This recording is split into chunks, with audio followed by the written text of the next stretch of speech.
اس کا جادو بے اثر ہو جائے گا، اس کے سامنے اللہ کی قسم جادو نہیں ٹھہر سکتی۔ آپ کو میں ایسا وظیفہ، ساری دنیا کے جادوگروں کو چیلنج ہے کہ جو بھی اس کے خلاف جادو کر سکتا ہے کرو۔ انشاءاللہ العزیز یہ بھی چیلنج ہے کہ وہ جادو جس نے بھی کیا ہے آپ پر، وہ اسی پر پلٹ جائے گا، پر اثر ہوگا وہ بھی انشاءاللہ زائل ہو جائے گا، اور آپ کے کسی بھی چیز پر جادو کا اثر۔ بہن بھائیوں کی طرف سے مجھے واٹس ایپ پہ میسج موصول ہو رہے ہیں کہ ہم جادو سے تنگ ہیں۔ اگرچہ میں نے بہت سے وظائف آپ کو جادو کے متعلق دیے ہیں، لیکن آج اس مختصر سی ویڈیو میں آپ کو مختصر سا ایسا وظیفہ بتاتا ہوں کہ اس کے بعد اس سے جادو کے لیے کوئی بڑا وظیفہ ہوگا ہی نہیں دنیا میں۔ یہ ایسا وظیفہ ہے کہ انشاءاللہ ایگریمنٹ کے ساتھ آپ پر جادو کے اثرات ختم ہو جائیں گے۔ خواہ آپ کہتے ہیں کالا جادو ہے، یہ ہے وہ ہے، اس کے سامنے کوئی جادو نہیں ٹھہر سکے گا۔ یہ میرا چیلنج ہے تمام جادوگروں کو۔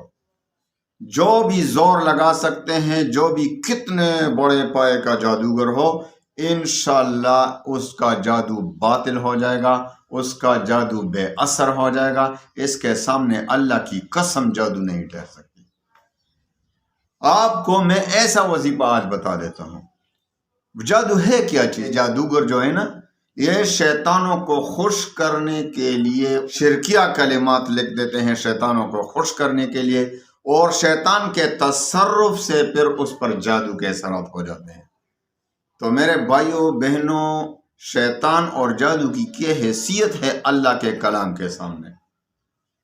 تو میں ایسا وظیفہ آپ کو بتا دیتا ہوں کہ اس کے سامنے جادو نہیں ٹھہر سکے گا۔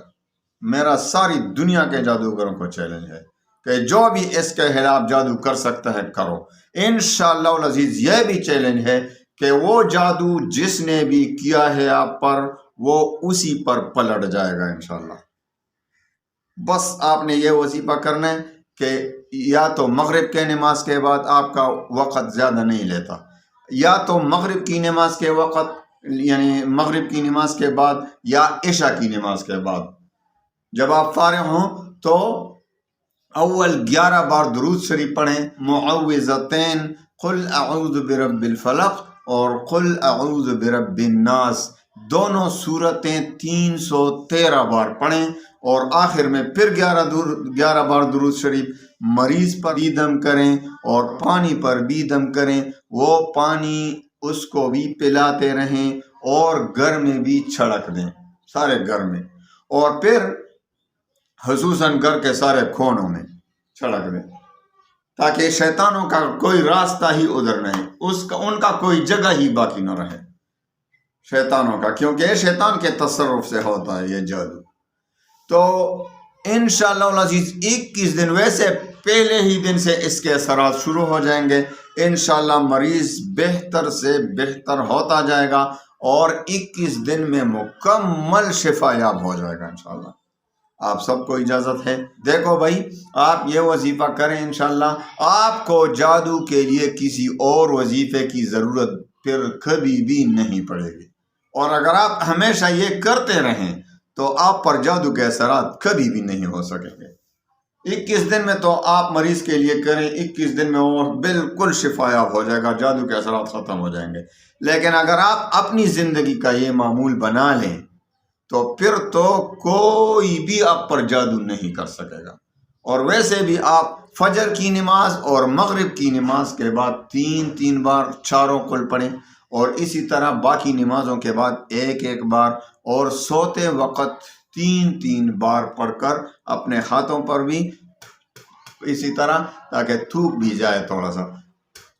یہ نبی کریم صلی اللہ علیہ وسلم کا طریقہ ہے۔ تو آپ اسی طرح اپنے جسم پر مل لیں جہاں تک بھی آپ کے ہاتھ پہنچ سکتے ہوں۔ آپ پر دنیا کا کوئی جادو اثر نہیں کرے گا انشاءاللہ۔ تمام مسلمان بہن بھائیوں کو میری طرف سے بالکل دل سے اجازت ہے، انشاءاللہ اپنے ہی گھر میں خود کریں، عاملوں کے چکر میں نہ پڑیں، انشاءاللہ بالکل ٹھیک ہو جائیں گے، تندرست ہو جائیں گے، اور آپ کے کاروبار پر اثر ہوگا وہ بھی انشاءاللہ زائل ہو جائے گا، اور آپ کے کسی بھی چیز پر جادو کا اثر نہیں رہے گا۔ اللہ تعالیٰ تمام مسلمانوں کو جادو اور تمام مصیبتوں سے اپنی حفاظت میں رکھے۔ وآخر دعوانا ان الحمدللہ۔